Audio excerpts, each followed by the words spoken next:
Your attention, please.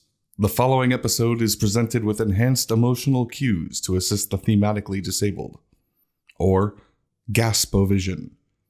A byproduct of Holland's tulip industry, gaspovision heightens your viewing experience by prompting you when to gasp. Let's try it now. Good. We now present the following episode in gaspovision.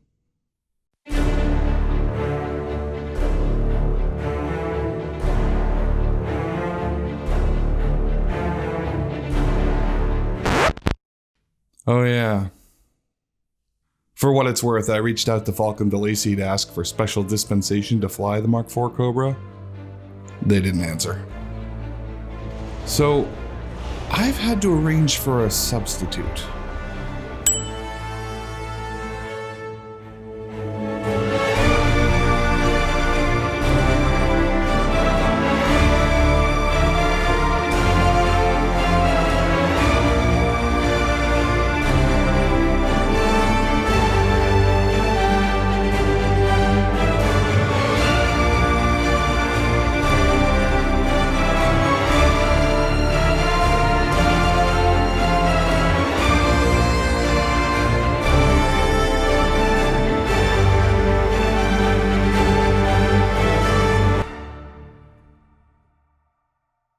And this ship, in many specific ways, is very similar to the Cobra. They both have the same onboard interface for operating the ship. Both were designed to be more focused on combat. And most importantly, both their names start with the letter C. They're practically the same ship. Mostly. The main concern with the Mk4 Cobra has always revolved around exclusivity. It's only ever been available to a small handful of consumers over the years, as Falcon DeLacy has tried to work out the bugs. And despite its numbers being a bit better than its predecessor, the Mark III, it's always been seen as a bit of a black sheep of the DeLacy lineup, often regarded as inferior to the model it's based on. But I gotta tell you, flying it now, I think this thing gets a bum rap. From where I'm sitting, it seems pretty freaking good. So let's take her out for a spin. The Mk4 was specifically built to be more capable in a fight than the Mark III. It has more hardpoints, more armor, more shields, which is not unexpected for a second-generation light strike craft. But she does pay for the privilege.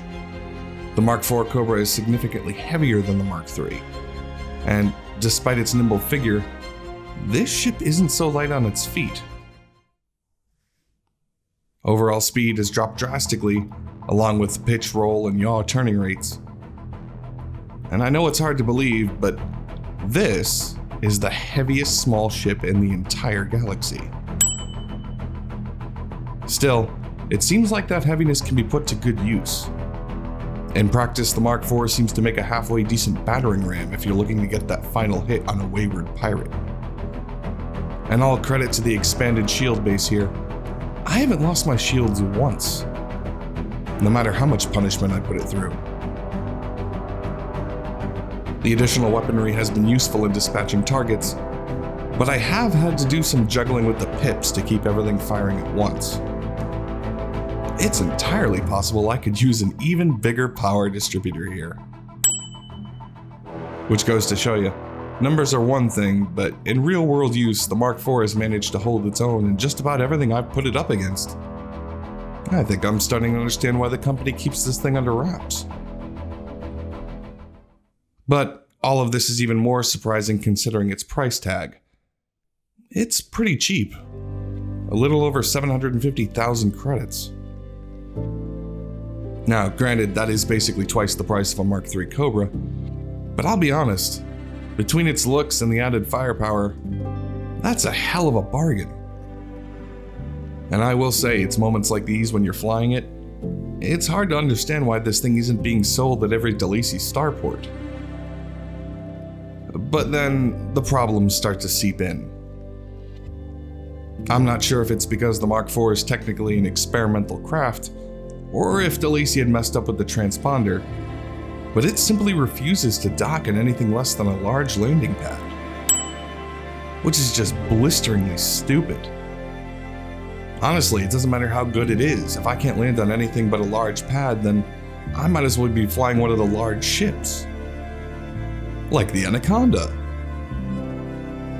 And at least the Anaconda would give me back the jump range. Because the Mark IV is so heavy, its jump range is pretty mediocre. And while it does have expansive room for cargo racks, actually using them will kill what jump range you did have. So between the jump range and the diminished maneuverability, you're a bit of an easy target for the opportunistic raider. Moreover, if you intend on using this ship as a trader, you're probably better off buying the Type 6 instead.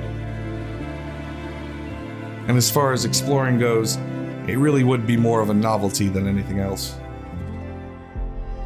A good story over drinks about how you took a Mark IV Cobra to Colonia on a whim. Because that's just the type of kooky, free spirit you are. It's a halfway decent miner, but not really any better than the Mark III. And then you have the stigma of taking out this rare and unique ship to go do something it's only okay at doing. You just end up asking yourself why you're doing it at all. In some ways, owning this ship can be a chore, because it is so exclusive, it's hard not to feel like this ship should have a greater purpose. Something it's exceptional at to make it worth owning. And there just isn't.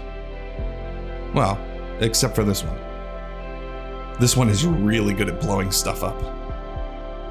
But on the whole, the Mark IV just doesn't seem to have a reason to be. It's just something pretty to look at in the garage. And since you can't really buy it anyway, that seems to be as good a reason as any. Pew pew pew pew pew pew pew pew pew pew pew pew pew pew pew. Thanks so much for watching, and the link for the soundtrack is down in the description below. If you like this episode, please consider subscribing, and if you already have, then thank you again, and I'll see you next time.